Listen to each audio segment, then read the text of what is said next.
మన ప్రభువైన యేసుక్రీస్తు నామములో మరొకసారి మీకు అందరికీ వందనాలు సమర్పిస్తున్నాను. ఇవాళ మనం ఆలోచన చేయబోయేటువంటి సంగతి ఏమిటనంటే, దేవుడు ఎవరు? సబ్జెక్ట్ ఏమిటండి? దేవుడు ఎవరు?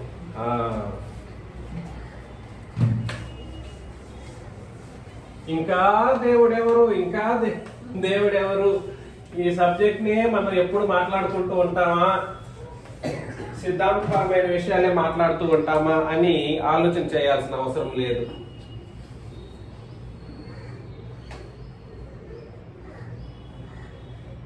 దేవుడు ఎవరు? మీకు అందరికి ఎంతమందికి గుర్తుందో లేదో, దేవుడు ఎవరనే విషయాన్ని నేను మాట్లాడుతూ ఉన్నప్పుడు, దేవుడు అన్న ఆయన ఒకసారి మొదటి తిమోతికి రాసిన పత్రిక చదివినప్పుడు మొదటి అధ్యాయం 17లో సకల యుగములలో రాజయ్యుండి అక్షయుడును అదృశ్యుడునగు అద్వితీయ దేవునికి అని అన్నాడు.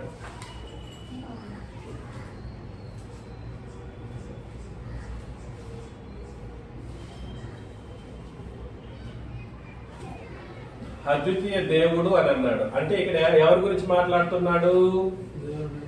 తండ్రి గురించి మాట్లాడుతూ ఉన్నాడు.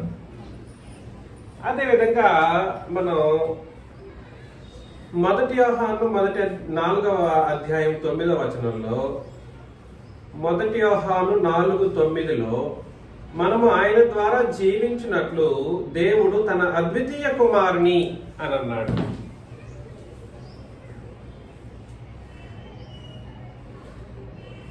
అద్వితీయ కుమారుడు ఈయనెవరు? యేసుక్రీస్తు. దేవుడు ఎవరు అంటే పరిశుద్ధాత్ముడు కూడా అద్వితీయుడే.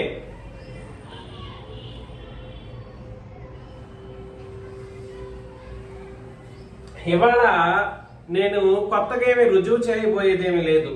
తండ్రి దేవుడు, క్రీస్తు దేవుడు, పరిశుద్ధాత్ముడు దేవుడు, ఇందులో ఎటువంటి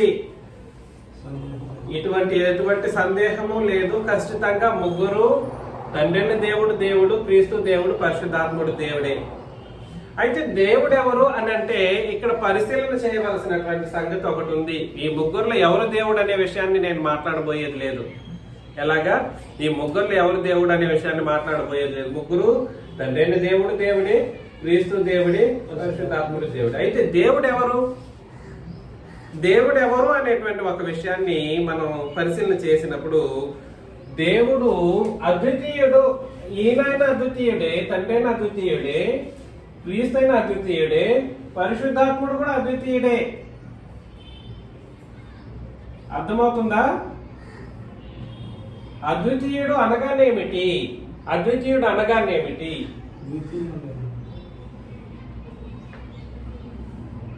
ద్వితీయము కానివాడు అని అర్థం అన్నమాట.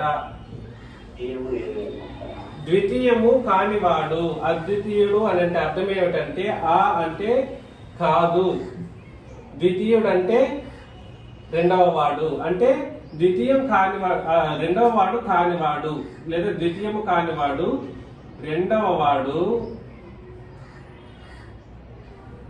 ఇది రాసుకోండి, రెండవ వాడు కానివాడు అన్నది ఇంకా శ్రేష్టంగా ఉంటుంది. దేవుడు రెండవ వాడు కానివాడు. రెండవ వాడు కానివాడు అనేటువంటి ఒక మాట ఏదైతే ఉందో అది తీవ్రమైనటువంటి మాట అండి. సాధారణంగా ఆలోచన చేసే మాట కాదు. ఏం చెప్పాను చెప్పండి? దేవుడు రెండవ వాడు కానివాడు అనే ఒక మాట ఏదైతే ఉందో, అనగా అద్వితీయుడు అనేటువంటి మాట స్థితికి సంబంధించినటువంటి మాట. రాసుకోండి, నేను అడుగుతాను.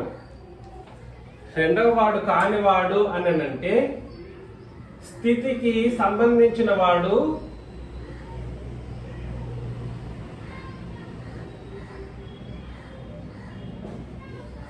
అని అర్థం అన్నమాట. స్థితికి సంబంధించిన మాట.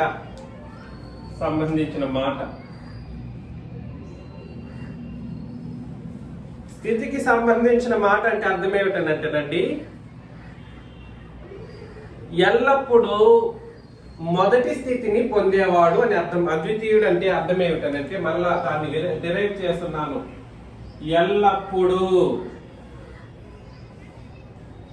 ఎల్లప్పుడూ అని అంటే రెండు పరిస్థితులు. ఏంటి రెండు పరిస్థితులు? రెండు స్థితిగతులే ఉంటాయి మానవ జాతికి. అనుకూల, ప్రతికూల. ఇదేనా? ఉంటే అనుకూల పరిస్థితులైనా ఉంటాయి, లేకపోతే ప్రతికూల పరిస్థితులైనా ఉంటాయి. ఈ రెండింటిలోనూ కూడా సరే మొదటి స్థితినే పొందేవాడు దేవుడు. ఎటువంటి స్థితినండి? మొదటి స్థితినే పొందేవాడు దేవుడు. అన్ని పరిస్థితుల్లోనూ ఎల్లప్పుడూ మొదటి స్థితినే పొందేవాడు దేవుడు. ఇప్పుడు దేవుడు ఎవరు చెప్పండి? దేవుడు ఎలాంటి వాడు అని అంటే, ఏడు దేవుడా, ఏడు దేవుడా, ఏడు దేవుడా, ఇది కాదు ఇక్కడ ఈరోజు మనం చర్చించబోయే అంశం. దేవుడు ఎవరు అనే ఒక ప్రాథమికమైనటువంటి అంశాన్ని, ఎటువంటి అంశాన్ని? ప్రాథమికమైనటువంటి అంశాన్ని చాలా తీవ్రమైనటువంటి విధానంలో ఆలోచన చేసేటువంటి సంగతిని నేను పరిశీలన చేస్తున్నాం. అద్వితీయుడు అని అంటే దేవుడు లేదా క్రీస్తు పరిశుద్ధాత్ముడు ముగ్గురు కూడా అద్వితీయులే. ముగ్గురు కూడా అద్వితీయులే. కానీ అద్వితీయుడు అనేటువంటి మాటకు అర్థం ఏమిటంటే రెండవ వాడు కానివాడు. రెండవ వాడు కానివాడు అంటే అర్థం ఏమిటంటే స్థితికి సంబంధించిన మాట. అది స్థితికి సంబంధించిన మాట అన్నప్పుడు మరలా ఎల్లప్పుడూ మొదటి స్థితిని పొందేవాడు. స్థితి అంటే మొదటి స్థితి. దేవుడిదైనా కావచ్చు, క్రీస్తుదైనా కావచ్చు, పరిశుద్ధాత్ముడినైనా కావచ్చు, మన జీవితాలలో మొదటి స్థితినే పొందాలి ఎల్లప్పుడూ. నువ్వు దుఃఖంలో ఉండు, మొదట గుర్తుకు రావాల్సింది ఎవరు? దేవుడు లేదా క్రీస్తు లేదా పరిశుద్ధాత్ముడు. నువ్వు కష్టంలో ఉండు, అనారోగ్య స్థితుల్లో ఉండు, ఆలోచనలోకి రావాల్సిన వ్యక్తి ఎవరు? నా కొడుకున్నాడులేండి, బలవంతుడు, నన్ను కాపాడగలడు అనే మొదటి ఆలోచన ఆయన మీద రాకూడదు. కొడుకు మీద లేదా భర్త మీద లేదా భార్య మీదకి రాకూడదు. నీకు పరిస్థితులు బాగున్నప్పుడైనా కూడా సరే, ఆనందంగా ఉన్నారు, ఆరోగ్యంగా ఉన్నారు, సంతోషంగా ఉన్నారు, శుభప్రదంగా బ్రతుకుతూ ఉన్నారు, అప్పటికీ ఆలోచన ఎవరి మీద రావాలి? అబ్బా దేవా, నన్ను ఎంతగా ఆరోగ్యంగా ఉంచారు, నా ప్రభు అయిన క్రీస్తు ఆరోగ్యంగా ఉంచారు నన్ను అనే ఆ ఆలోచనలో బ్రతకడమే మొదటి స్థితిని వాళ్ళకి ఇవ్వడం అని అర్థం. మొదటి స్థితిని వాళ్ళకి ఇవ్వడం. అప్పుడే మన జీవితంలో వాళ్ళు ఎలా ఉంటారు? తండ్రి అయితేనేమి, క్రీస్తు అయితేనేమి, పరిశుద్ధాత్ముడు అయితేనేమి అద్వితీయ స్థితిని కలిగి ఉంటారు మన జీవితంలో. అర్థమవుతుంది కదండి? అద్భుతమైనటువంటి ఒక విషయం ఇది. ఎంతమందికి అర్థమవుతుందో లేదో. అయితే సంగతి ఏమిటనంటే, ఇప్పుడు మరొకసారి ప్రశ్న, దేవుడు ఎవరు? దేవుడు ఎవరు అన్నప్పుడు విచిత్రమైనటువంటి రీతిల్లో గ్రంథంలో ఉన్నటువంటి పరిస్థితులు మనకు హెచ్చరిస్తూ ఉంటాయి. దేవుడు ఎవరు అన్నప్పుడు నిజముగా నీకు దేవుడు దేవుడిగా ఉంటున్నాడా? దేవుడు ఎలా ఉండాలి? మనకు దేవుడిగా ఉండాలి అంటే మనం ఆయనకు అద్వితీయ స్థితిని ఇవ్వాలి అన్నది ఇక్కడ ప్రశ్న. అయితే సంగతి ఏమిటనంటే, 2వ దశలోనికీయులకు రాసిన పత్రిక 2వ అధ్యాయం 4ను మనం చదివినప్పుడు, 2వ దశలోనికీయులకు రాసిన పత్రిక 2వ అధ్యాయం 4వ వచనాన్ని మనం పరిశీలన చేసినప్పుడు, ఏది దేవుడు అనబడునో, నేను చదివేస్తాను, ఏది దేవుడు అనబడునో, ఏది పూజింపబడునో. కాబట్టి దేవుడు అనబడేది ఏది అనే మాటకు వచ్చేసింది ఇక్కడ. ఏంటంట? ఏది దేవుడు అనబడునో అంటే అర్థం ఏమిటి? ఏది అన్నప్పుడు ఇక్కడ దేవుడు దేవుడిగా ఉండట్లేదని అర్థమవుతుంది. ఏది దేవుడు అనబడునో అంటే అర్థం ఏమిటంటే దేవుడి యొక్క స్థానాన్ని ఏదో ఆక్రమించింది. ఏంటిదని అర్థం? దేవుని యొక్క స్థానాన్ని మరి ఏదో ఆక్రమించేసింది. దేవుని యొక్క స్థానం ఏమిటి? దేవుని యొక్క స్థానం ఏమిటి? మొదటి స్థితి. ఆయన స్థానం మన జీవితాలలో మొదటి స్థితిగా ఉండాలి. అయితే ఈ పరిస్థితి కాకుండా ఇంకేదైనా అది ఆక్రమించేస్తుంది అనుకోండి, అప్పుడు అదేమవుతుంది? దేవుడు అనబడుతుంది. ఏమైనా అర్థమవుతుంది నేను చెప్పింది?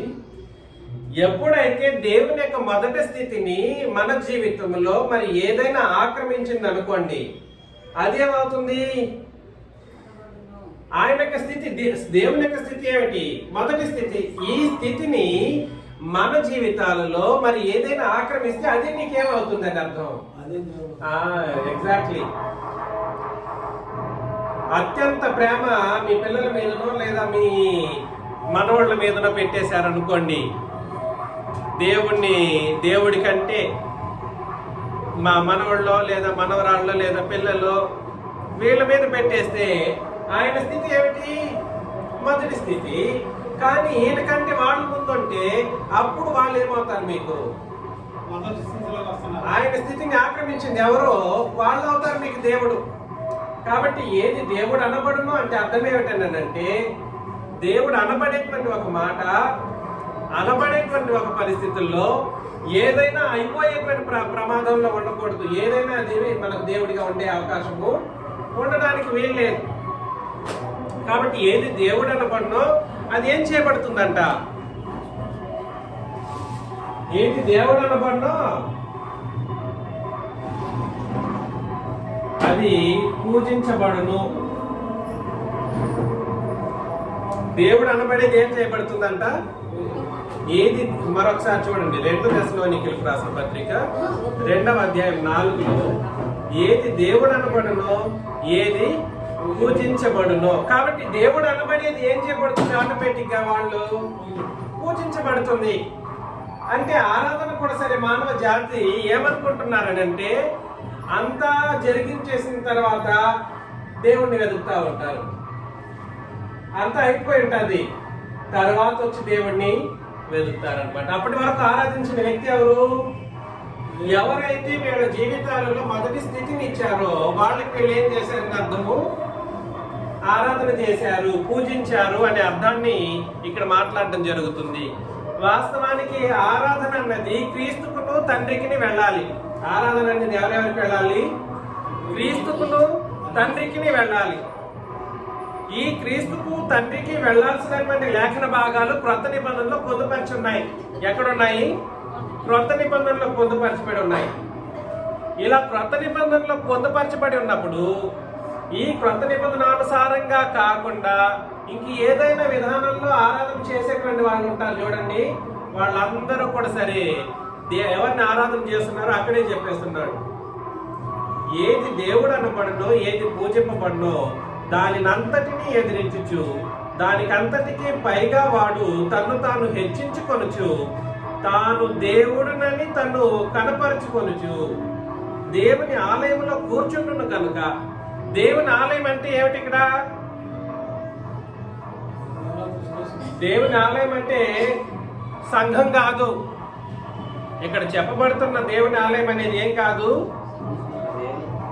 సంఘం కాదు. మరి ఏమిటి? మన దేహమే దేవుని ఆలయం. కాబట్టి ఇది వ్యక్తిగతమైనది.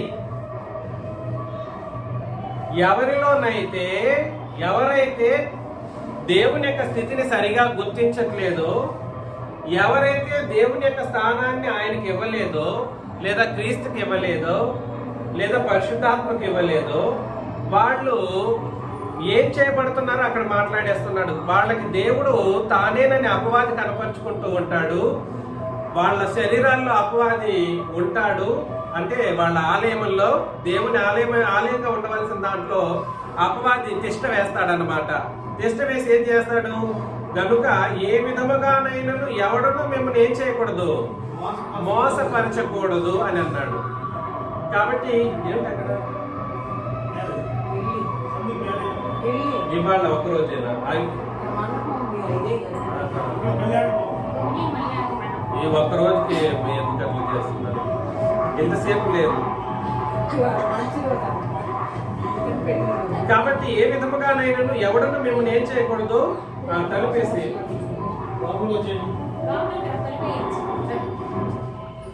ఏ విధముగానైనా ఎవడను మేము నేను చేయకూడదు, మోసపరచనీయకూడదు అని అంటున్నాడు అన్నమాట.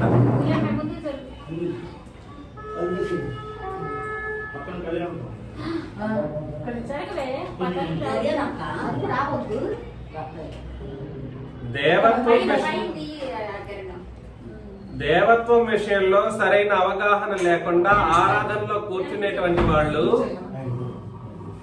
మోసపరచబడి ఉంటారు. నేను మళ్ళా రిపీట్ చేస్తున్నాను. దేవత్వం విషయంలో సరైనటువంటి అవగాహన లేని వాళ్ళు మోసపరచబడిన స్థితిలో ఉన్నారు. మోసపరచబడిన స్థితిలో ఉన్న వాళ్ళందరూ ఎవరికి ఆరాధన చేస్తున్నారు? వాళ్ళకి దేవుడు ఎవరు? వాళ్ళ దేహములో ఉన్నవాడు ఏమై ఉన్నాడు? వాళ్ళకి దేవుడై ఉన్నాడు. తండ్రి మాత్రమే ఆరాధనకు పాత్రుడు, యేసుప్రభు ఆరాధనకు పాత్రుడు కాడు అని చెప్పేసి పాత నిబంధన లేఖన భాగాల్లో చెప్పే వాళ్ళందరికీ దేవుడు ఎవరు? అపవాది. ఎందుకనంటే నిబంధన తెలియదు, నిబంధన సంగతులు అర్థం కాలేదు. వీళ్ళు చేస్తున్న ఆరాధన ఎవరికి? అపవాది.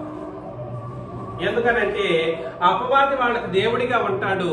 ఏది దేవుడు అనబడినో ఏది పూజించకుండా, అంటే ఏది దేవుడు అనబడితే దాన్నే వాళ్ళు ఏం చేస్తున్నారని అర్థం, పూజిస్తున్నారు. కాబట్టి వాళ్ళ ఆరాధనలు స్వీకరించే దేవుడు ఎవరు? అపవాది. నువ్వు కోట్లు ఖర్చు పెట్టు, లక్షలు పెట్టు, కానుకలు ఎంతైనా వేయి, నువ్వు చేస్తున్న ఆరాధన అపవాదికి చేస్తున్నావు, అపవాదిని గణపరుస్తున్నావు అనేటువంటి ఒక సత్యాన్ని మనం గుర్తించాలి. కాబట్టి దేవుడు ఎవరు అని ఆలోచన చేసినప్పుడు క్రొత్త నిబంధనానుసారమైనటువంటి విధి విధానాలలో ఎవరెవరైతే ఆరాధన కార్యక్రమాలను జరిగించట్లేదో, లేదా క్రొత్త నిబంధనకు విరుద్ధంగా ఎవడైతే పనిచేస్తూ ఉన్నాడో వాళ్ళందరూ కూడా సరే బైబిల్నే బట్టి ఆరాధన కార్యక్రమాలు చేసినప్పటికీ వాళ్ళ ఆరాధ్య దైవం ఎవరు? అపవాది. దేవుని ఆలయం అని చెప్పబడిన వారి దేహంలో అపవాది తిష్ట వేసుకొని కూర్చొని ఉన్నాడు. వీళ్ళ యొక్క ఆరాధనలను అంగీకరిస్తూ ఉన్నాడు. కాబట్టి దేవుడు ఎవరు అని అంటే క్రొత్త నిబంధన అనుసారముగా మోసపరచబడినటువంటి స్థితిలో కాకుండా చేసే వాళ్ళకి దేవుడు ఎవరు అని అంటే తండ్రి దేవుడు, క్రీస్తు దేవుడు, పరిశుద్ధాత్ముడు దేవుడు. లేదు కాదు అని అంటే వాళ్ళకి దేవుడు ఎవరు? అపవాది. వాళ్ళు ఆరాధన చేస్తున్న వ్యక్తి అపవాది. కాబట్టి దేవుడు ఎవరు అన్నప్పుడు ఎవరండి ఇతను? మొదటి వ్యక్తి ఎవరండి? అపవాది. మోసపరచబడిన స్థితిలో ఉన్న వాళ్ళకి దేవుడు ఎవరు? అపవాది. 2 ఫిలిప్పీలకు రాసిన పత్రిక 3వ అధ్యాయం 19 మనం చదివినప్పుడు, ఫిలిప్పీలకు రాసిన పత్రిక 3వ అధ్యాయం 19, ఈ రోజు లోతునని అదని ఇదని వాళ్ళని తప్పుడు ఆరాధన అని అనుకుంటూ ఉంటారు. చేసే ప్రీస్ సంఘం అని చెప్పుకొని ఆరాధన చేసే వాళ్ళందరూ ఎవరిని ఆరాధన చేస్తున్నారు? అపవాదిని ఆరాధన చేస్తున్నారు. నిబంధన తెలియకపోవడం కారణాలు. ఫిలిప్పి 3:19లో నాశనమే వారి అంతం, వారి కడుపే వారి దేవుడు, వారు తాము సిగ్గుపడవలసిన సంగతులు ఎందు అతిశయపడుచున్నారు, భూ సంబంధమైన వాటి ఎందే మనసుంచుచున్నారు. కాబట్టి కడుపు దేవుడిగా ఉంటది. ఏం దేవుడు? కడుపు దేవుడు. కాబట్టి దేవుడు ఎవరు అని అంటే ఎవరు? కడుపు. ఈ కడుపు కోసం ఎంతకైనా దిగజారుతారు. మా ఏరియాస్లో చాలా ప్రదేశాల్లో ఒక పొట్లం అన్నం ఇచ్చేసి ఈ బాగు చేయండి అని అంటే అంతే.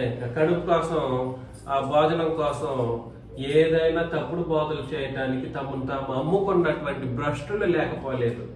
ఈరోజు ఒక్క మన సంఘం వాళ్ళు తప్ప, నేను మళ్ళా చెబుతున్నా, నేను ధైర్యంగా చెప్పగలను, ఒక్క మన సంఘం వాళ్ళు తప్ప డబ్బుకి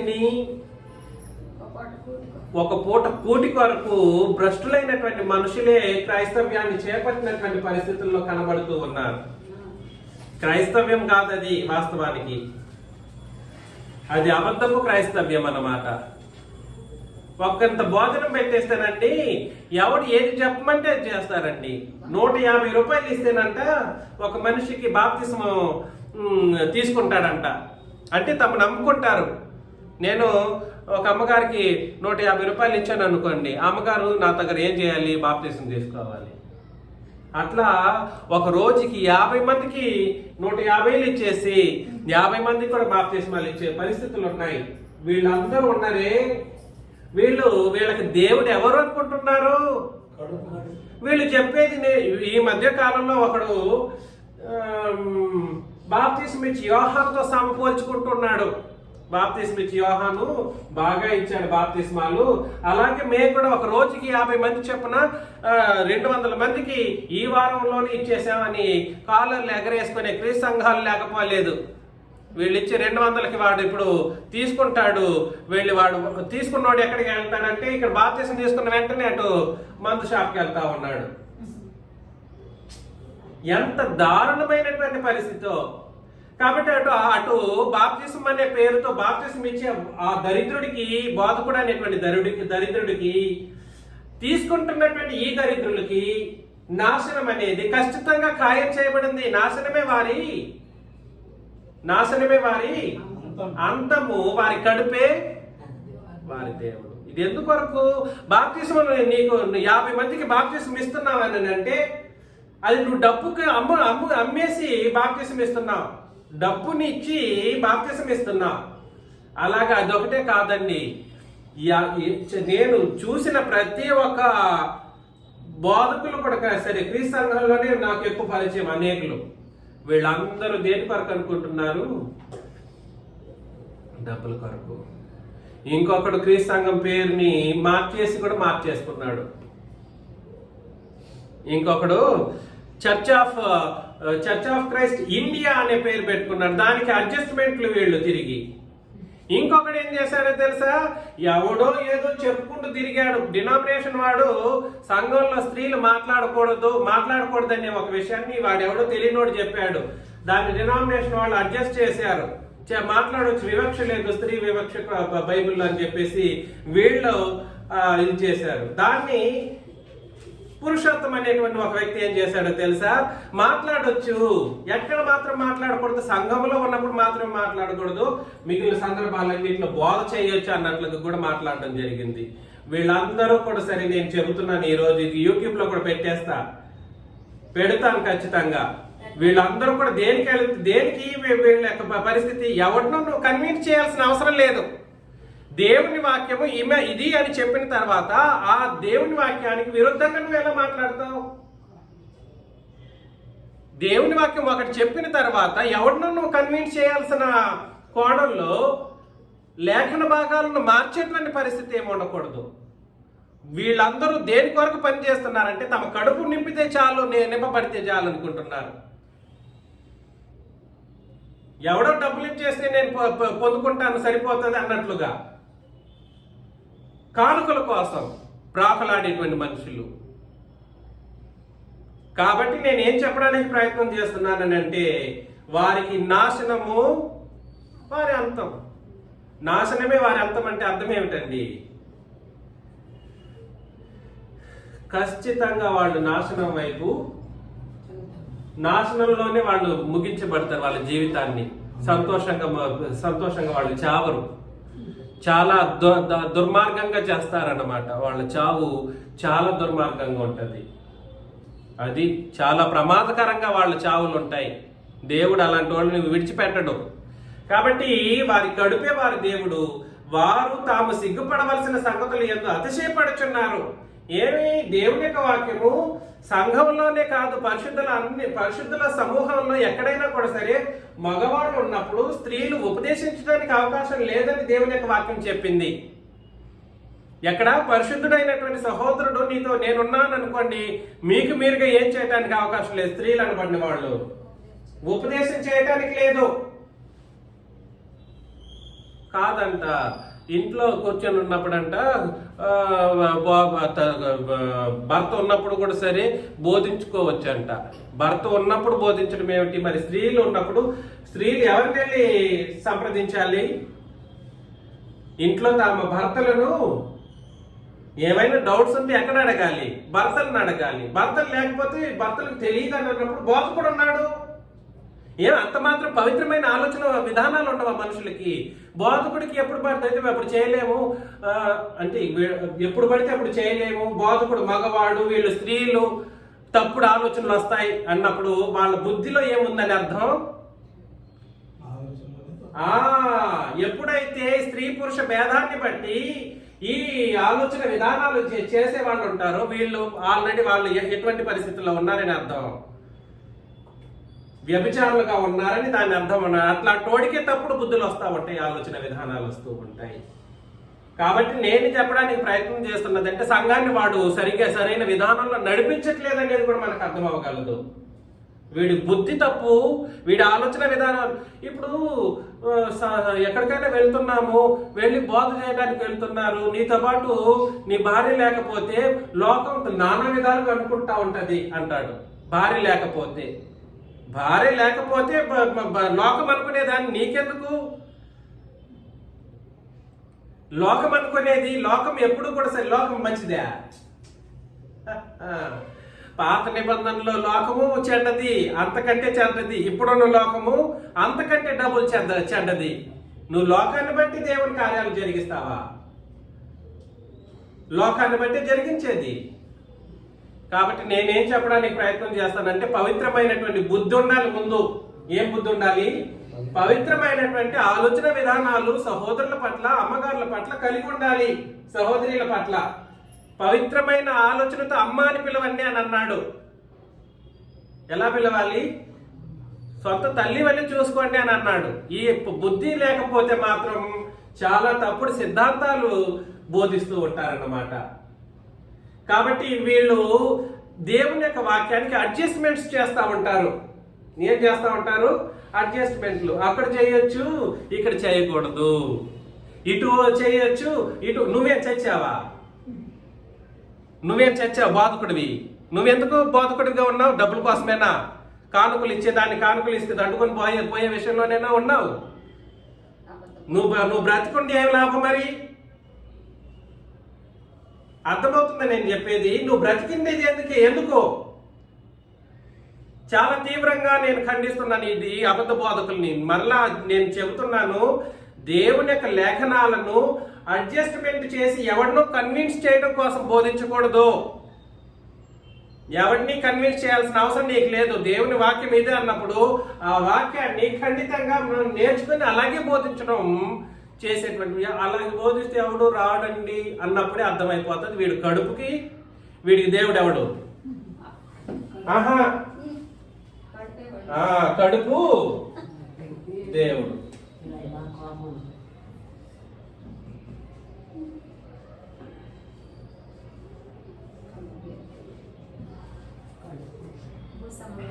కడుపు దేవుడు. వీళ్ళ ఆలోచన అంతా లోకం తప్పుకు చెప్తుంది. ఎలాగా? లోకం తప్పుకు చెప్తుంది. లోకంలో వాళ్ళు రాలేరు మన దగ్గరికి అనే భూ సంబంధమైనటువంటి వాటి మీదనే వీళ్ళకి మనసు ఉంటది. లోకం గురించి నీకెందుకు?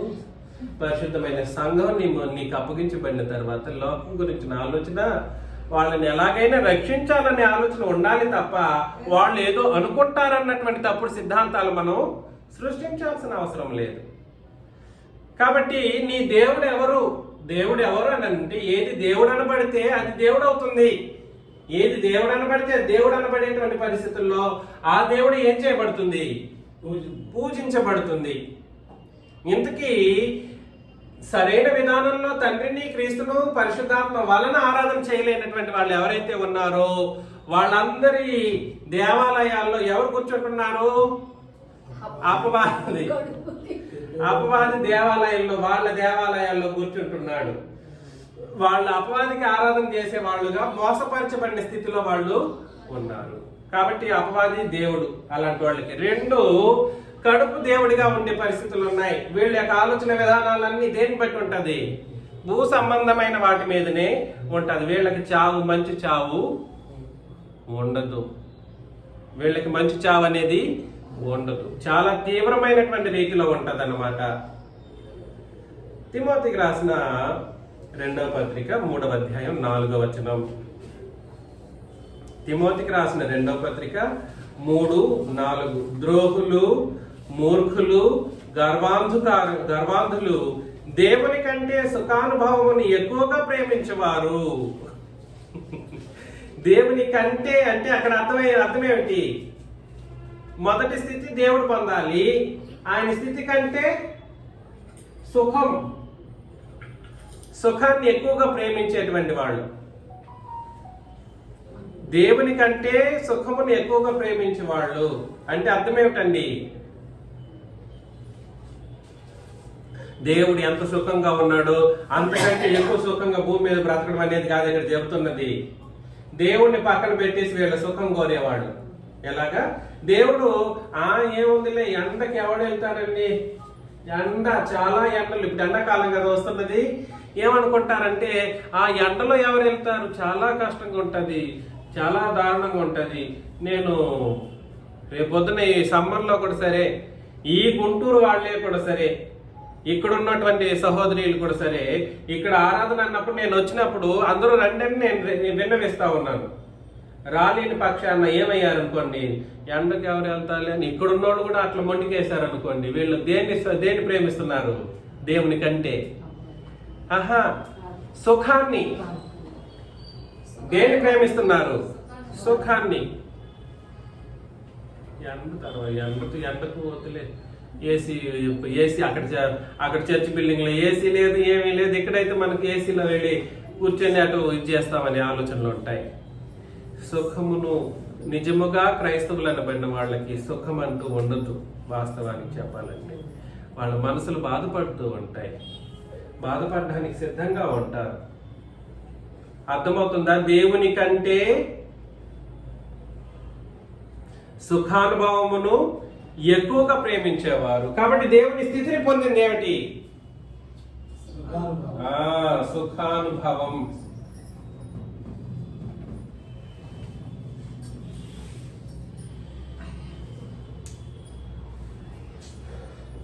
మరొక మాట ఏమిటంటే, ఇప్పుడు సంఘంలో కొంతమంది సహోదరులు బాప్తిస్మానికి రెడీ అయ్యారు అనుకోండి. బాప్తిస్మానికి రెడీ అయ్యారు, బాప్తిస్మం ఇవ్వాలి. బాప్తిస్మం ఇవ్వటానికి సంఘం అంతా చేరి ఇవ్వాలి. అది దేవుని యొక్క కార్యక్రమం. సంఘం అందరూ చేరి ఇచ్చేటప్పుడు ఏదేదో చెప్పేసుకుంటా ఉంటారు. నేను రాలేను, నాకు ఇది అది అది అని చెప్పేసి సుఖాన్ని వెతుకుతూ ఉంటారు. ఇక్కడున్న వాళ్ళే రాలేదనుకోండి బాప్తిస్మం ఇవ్వడానికి, వీళ్ళు దేన్నో ఒక దాన్ని వెతుకుతున్నారని దాని అర్థం అన్నమాట. దేన్ని వెతుకుతున్నారు? అక్కడ ఈ లోకపు ప్రయోజనాన్ని వెతికేవాళ్ళు. కరెక్టే శేషు గారు చెప్పింది. ఈ లోకపు ప్రయోజనం వస్తే నాకేముంది, ఆమె బాప్తిస్మం తీసుకుంటారు. బాప్తిస్మం అనేది సంఘముగా జరిగించే ఒక కార్యక్రమం. ఎట్లాగండి? బాప్తిస్మం అన్నది సంఘముగా జరిగించే ఒక కార్యక్రమం. ఒకవేళ పలానా కార్యాన్ని బట్టి నేను రాలేకపోతున్నానంటే కనీసం నాకు చెప్పాలి కదండి. దయచేసి నేను మళ్ళా మీకు విన్నవిస్తా ఉన్నాను, మీరు రావాలనేది నా ఉద్దేశం. కానీ రాలేని పక్షాన ఈ కారణాన్ని బట్టి నేను రాలేకపోతున్నానని చెప్పడంలో తప్పులేదు.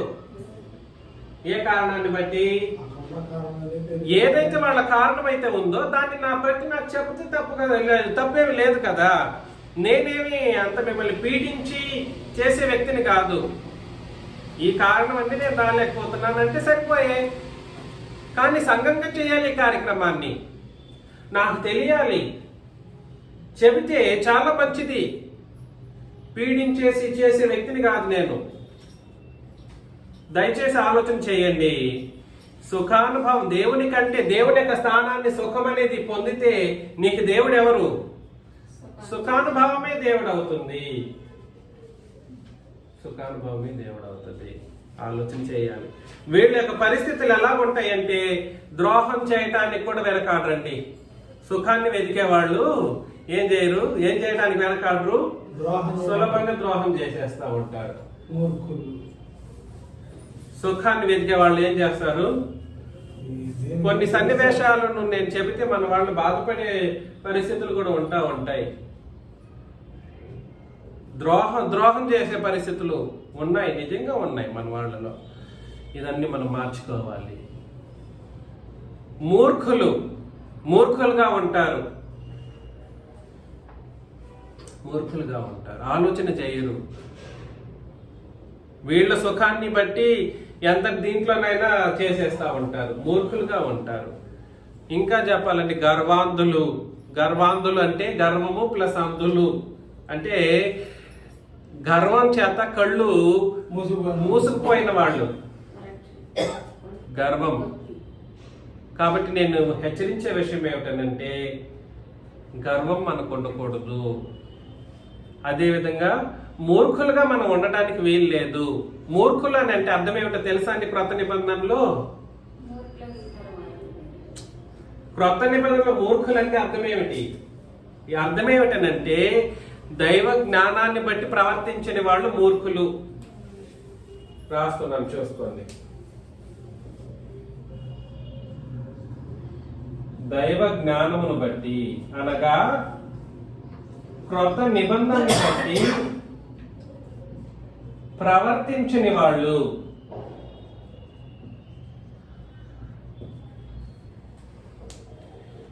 జ్ఞానులు మూర్ఖులు. జ్ఞానులు అనేటువంటి వాళ్ళు, జ్ఞానం అనేది ఎలా వస్తుందనంటే క్రొత్త నిబంధనను బట్టి ప్రవర్తించడం ద్వారా జ్ఞానులు అని పిలువబడతారు. నేను ఒక అమ్మగారినో లేదా ఒక సహోదరుడినో జ్ఞాని అని పిలువబడాలనంటే నా ముందు వాళ్ళు ఎలా ఉండాలి? క్రొత్త నిబంధనానుసారమైనటువంటి ప్రవర్తనను కలిగి ఉండాలి. అంటే అర్థం ఏమిటంటేనండి, చాలా సందర్భాల్లో మనం అందరం క్రొత్త నిబంధనానుసారంగానే బ్రతుకుతున్నామని అనుకుంటూ ఉండొచ్చు. కానీ కొన్ని పరిస్థితులు వచ్చేస్తూ ఉంటాయి. ఆ పరిస్థితుల్లో మనం ఎలా ఉంటామంటే మూర్ఖంగా ఉంటాం. క్రొత్త నిబంధన పాటించే విషయంలో కొంచెం మొండికేస్తాం, ఇబ్బంది పడతాం. ఆ సందర్భంలో వాళ్ళు ఎలా ప్రవర్తిస్తున్నారని అర్థము?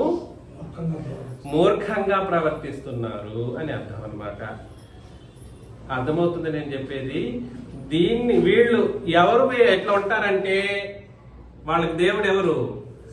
సుఖం.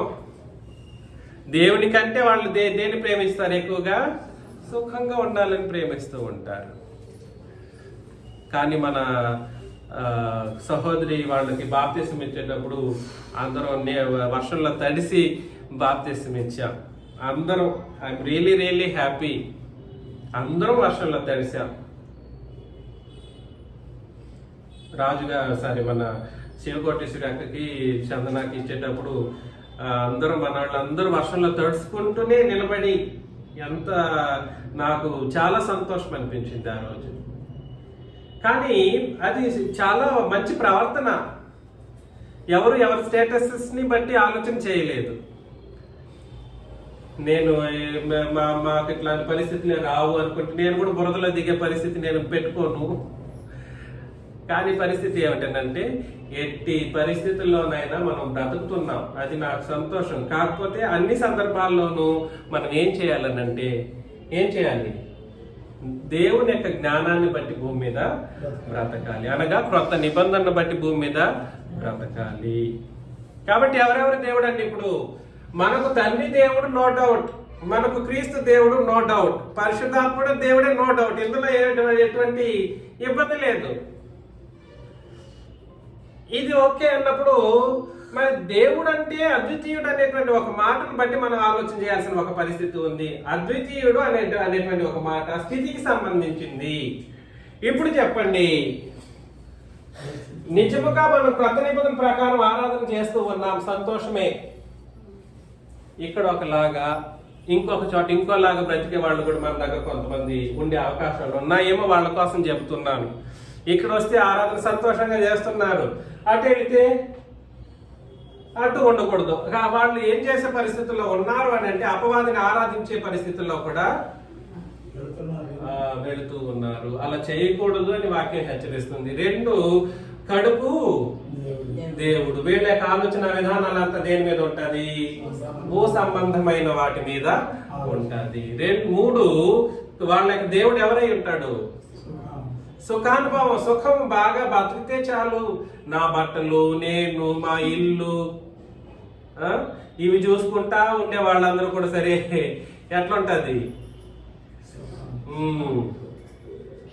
దైవ జ్ఞానం ప్రకారం ప్రవర్తించలేని వాళ్ళుగా ఉంటారు. వాళ్ళకి దేవుడిగా ఖచ్చితంగా ఉండడు.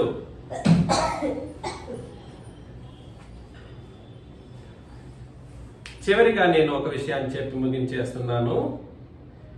హెబ్రీయులకు రాసిన పత్రిక 11వ అధ్యాయం. హెబ్రీయులకు రాసిన పత్రిక 11:16. అయితే వారు మరీ శ్రేష్టమైన దేశమును అనగా పరలోక సంబంధమైన దేశమును కోరుచున్నారు. వారు ఎవరు అంటే పైన చెప్పబడిన వాళ్ళు కాదు. విశ్వాస వీరులు అంటే మనమండి. ఈ పని మాటలు సరిగా రావాలి. విశ్వాస వీరులు అంటే వాళ్ళుగా. ఆగండి శేషు గారు, నేను కాదన్నప్పుడు ఆగాలి. వాగ్వాదానికి నేను ఉన్నాను ఇక్కడ. వారు అనగా పితరులేగ నాటి వాళ్ళ గురించి మాట్లాడుతూ ఉన్నాడు. అబ్రహాం వరకు మాట్లాడుతూ సారా తల్లి వరకు మాట్లాడినటువంటి మనుషులు వాళ్ళు. ఎవరెవరు వాళ్ళు? హేబేలు మొదలుకొని నోవహు గురించి, తర్వాత అబ్రహాం గురించి, సారామ గురించి మాట్లాడుతూ వారు అని అన్నాడు. అక్కడ అర్థమవుతుందా ఎవరు వాళ్ళు?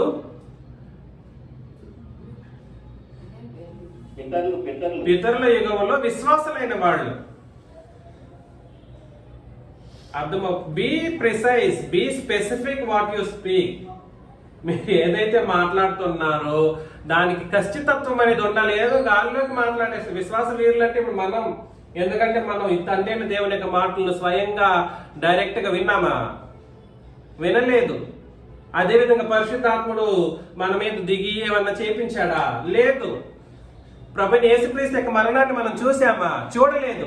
ఇవన్నీ చేయకుండానే మనం ఏం చేసామనంటే కేవలం దేవుని యొక్క వాక్యాన్ని వినడం ద్వారా ఇక్కడ కూర్చుంటున్నాం, విశ్వసించాం. కాబట్టి విశ్వాస వీరులు అంటే ఎవరు? అబ్రహాం లాంటి వాళ్ళు కాదు.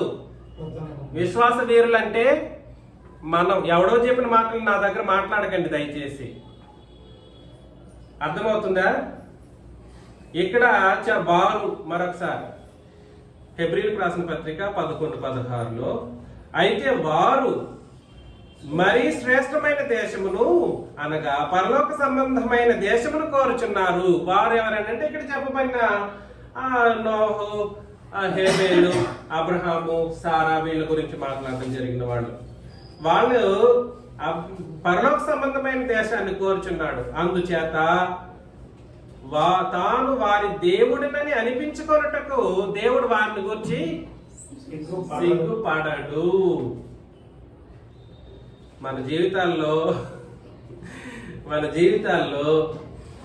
ఇట్లాంటి వాటి కొన్ని కార్యక్రమాలు ఉంటాయి చూడండి. ఇట్లాంటి సందర్భాల్లో దేవుడు మనల్ని మెచ్చుకొని చెప్పగలడు ఆ మాటని. నేను పలానా శేషు గారికి దేవుడిని, శేషుకి నేను దేవుడిని చెప్పుకోవటానికి నాకు సిగ్గు లేదని దేవుడు చెప్పగలడా? చెప్పాలి. మన విశ్వాసం వచ్చింది, ఓకే, సరే. కాకపోతే చిన్న చిన్న విషయాలలో మనం తప్పిపోకూడదు. చిన్న విషయాల్లో తప్పిపోకూడదు. మన దేవుడికి, మన ప్రభువుకి, మన పరిశుద్ధాత్ముడికి ఎల్లప్పుడూ అద్వితీయ స్థితిని ఇవ్వాలి. ఇస్తూ ఉన్నప్పుడు మనం ఎలా ఉంటామనంటే వాళ్ళకంటే శ్రేష్ఠంగా పలానా మర్యాదాస్కి నేను దేవుడిని అని దేవుడే చెప్తాడు అన్నమాట. ఆయన గర్వపడతాడు, సిగ్గుపడడు. అర్థమవుతుందండి? గర్వపడతాడు దేవుడు గర్వపడేటట్లుగా మన యొక్క ప్రవర్తనలను మార్చుకోవాల్సినటువంటి పరిస్థితులు ఉన్నాయి. చిన్న తప్పులు చేసేసామనుకోండి, చేసేస్తే క్షమాపణ వేయని పరిస్థితులు ఉండదు మనకు. పోతా ఉంటుంది, అట్లా జరుగుతూ ఉంటుంది. అట్లా కాదు, ప్రతి చిన్న తప్పుకి క్షమాపణను తండ్రి దగ్గర మోకాళ్ళలోని ప్రార్థన చేయటం అనేది చేయాలి. ప్రతి దానికి అకౌంటబిలిటీ ఉండాలి, జవాబుదారీతనం ఉండాలి. అయ్యో తండ్రి, నేను ఈ తప్పు చేసేసానయ్యా, నన్ను క్షమించండి దేవా అడుగుతామా? ప్రతి తప్పు దానికి చెప్పాలి, ఆ కార్యక్రమం చేయాలి. ఆయన దగ్గరికి వెళ్ళాలి ప్రతి తప్పుకి. అంత పవిత్రంగా మనం బ్రతుకుతూ ఉన్నప్పుడు దేవుడు చెప్తాడు, నేను పలానామికి నేను దేవుడినయ్యా, నేను సిగ్గుపడను, నేను గర్విస్తాను అంటాడు అన్నమాట. ఎవరికి ఉంటుంది తెలుసా? అలాంటి ఒక స్టేట్మెంట్ ఎవరికి వస్తుందో తెలుసా? ఏలయనగా ఆయన వారి కొరకు ఒక పట్టణాన్ని కూడా సిద్ధపరిచున్నాడు. వాళ్ళకంటే ముందు మనకు సిద్ధపరిచాడు, వాళ్ళు కూడా ఒక పట్టణాన్ని సిద్ధపరిచాడంట. ఏమిటి ఆ పట్టణం? ఏమిటి ఆ పట్టణం? పరలోక సంబంధమైన దేశం. పరలోకాన్ని వాళ్ళకి సిద్ధపరిచాడు. ఓకే, వాళ్ళకంటే ముందు మనకు సిద్ధపరిచాడు. కానీ వాళ్ళైతే వాళ్ళ విషయంలో దేవుడు సిగ్గుపడడు అని చెప్పేసి అన్నాడు. మన విషయంలో ఖచ్చితంగా అలా ఉండాలి మన బ్రతుకులు కూడా. అలా ఉండాలి మన బ్రతుకులు. అవును, తప్పులు జరిగిపోతూ ఉంటాయి, నేను కాదనను. కొన్ని సందర్భాల్లో మనం దేవుడు అవమానపరిచేటువంటి పరిస్థితుల్లో కార్యం చేసేసి ఉండుంటాం. క్షమాపణ వేడాలి. ఏదైనా మన సహోదరుల మధ్యలోనే తప్పు జరిగిపోయింది అనుకోండి, వాళ్ళ దగ్గరికి వెళ్ళి మాట్లాడి క్షమాపణ వేయడంలో తప్పేమీ లేదు. అందుకు గర్వం వదిలిపెట్టేసారు. అందుకే గర్వాంధులని అన్నాడు. అర్థమవుతుందండి నేను చెప్పింది? అందుకని మనం ఇక్కడ ఒకటిగా కూర్చుంటూ ఉన్నాం సంతోషంగా. నిజంగా ఐఎమ్ రియలీ హ్యాపీ. గతంలో కూడా మన సంఘంలో కొన్ని డిస్టర్బెన్సెస్ జరిగినప్పటికీ మనం సరిదిద్దుకొని వచ్చేసాం. అబ్బా, ఎంతో ఒక సంతోషకరమైన పరిస్థితి. ప్రీచర్గా నేను ఇంతకంటే ఎక్కువగా నేను ఏది ఎక్స్పెక్ట్ చేయట్లేదు సంఘం విషయంలో. అందుకని నేను చెప్పే విషయం ఏమిటనంటే, వారు మరీ శ్రేష్టమైన దేశమును అనగా పరలోక సంబంధమైన దేశాన్ని కోరుచున్నారని అన్నాడు. ఊదరతనంగా లేదంటే ఏదో పర్లేదు దేవుడు పిలిచాడు నేను వెళ్ళిపోతున్నానని ఆలోచన లేదంట అబ్రహాము ముందుగానే తెలుసు అతనికి పరలోకం ఒకటి ఉంది, దేవుడు ఉన్న చోటికి నేను వెళ్ళాలన్నటువంటి విషయం అబ్రహాముకి తెలుసు. ఈ విషయం పాత నిబంధనలో చదవండి, కనపడదు.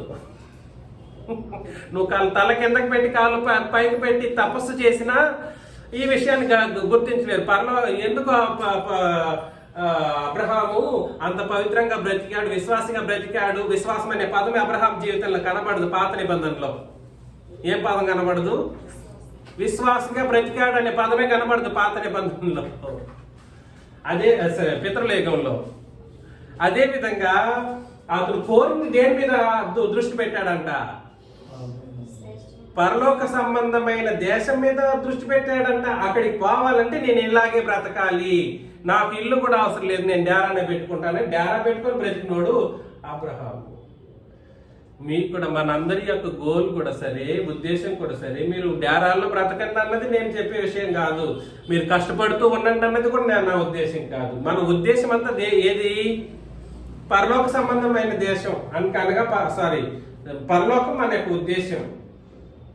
అక్కడికి పోవాలనుకుంటే మన తండ్రి అయిన దేవుడు మనల్ని కూడా మెచ్చుకునే పరిస్థితుల్లో ఉండాలి. నేను పలానా ఆయన గురించి నేను సిగ్గుపడుతున్నాను అనేటట్లు ఉండకూడదు. సిగ్గుపడటం ఎప్పుడు జరుగుతుందంటే ఆయన స్థితిని, మొదటి స్థితిని ఏ 10వ స్థానానికి వెళ్ళిపోతాం మనం లెక్కలు వేసుకున్నాం అనుకోండి. మొదటి స్థితి దేవుడు ఉంటాడు. మొదటి రోజు బాప్తిసం తీసుకున్న మొదటి రోజు మొదటి స్థితి దేవుడు. రెండవ రోజు పిల్లలు దేవుని యొక్క స్థితికి వెళ్ళిపోతారన్నమాట. మూడవ రోజు మనవాళ్ళు దేవుడు 3వ స్థానానికి వెళ్ళిపోతాడు. మొదటేమో కుమారుడు, తర్వాత కుమారుడు, తర్వాత 3వ స్థానానికి ఎవరు వెళ్ళిపోతారు? దేవుడు వెళ్ళిపోతాడు. తర్వాత 4వ రోజుకి ఏమవుతాడు? దేవుడు 4వ స్థానానికి వెళ్ళిపోయేసి ఆ 3వ స్థానంలో ఇంకేదైనా వస్తుంది అనమాట. పిల్లల ఆరోగ్యం వస్తుంది, లేదా చదువు వస్తుంది. అర్థమవుతుందా? నా మనవుడు చదువుకుంటే ఎంతైనా నేను ఖర్చు పెడతాను అంటాడు శేషు గారు. ఏంటండి? నా మనవుడు చదువుకోవడానికి నేను ఖర్చు పెడతానని అంటాడు. అక్కడ దేవుని యొక్క స్థితి తగ్గిందా? తగ్గింది. కాబట్టి నేనేం చెప్పడానికి ప్రయత్నం చేస్తున్నానంటే, మీ పర్సనల్ జీవితాలలో దేవుని యొక్క స్థితి ఏమై ఉందో ఒక్కసారి లెక్కలు వేసుకోండి.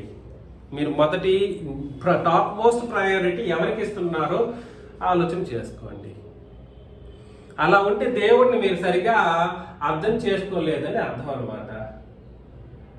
దేవుని ఏం చేసుకోలేదు, సరిగా అర్థం చేసుకోలేదు. కనీసం ఇవాళైనా అర్థం చేసుకున్నందుకు మీకు అందరికీ క్రీస్తు నామములో వందనాలు చెల్లిస్తూ ముగిస్తున్నాను.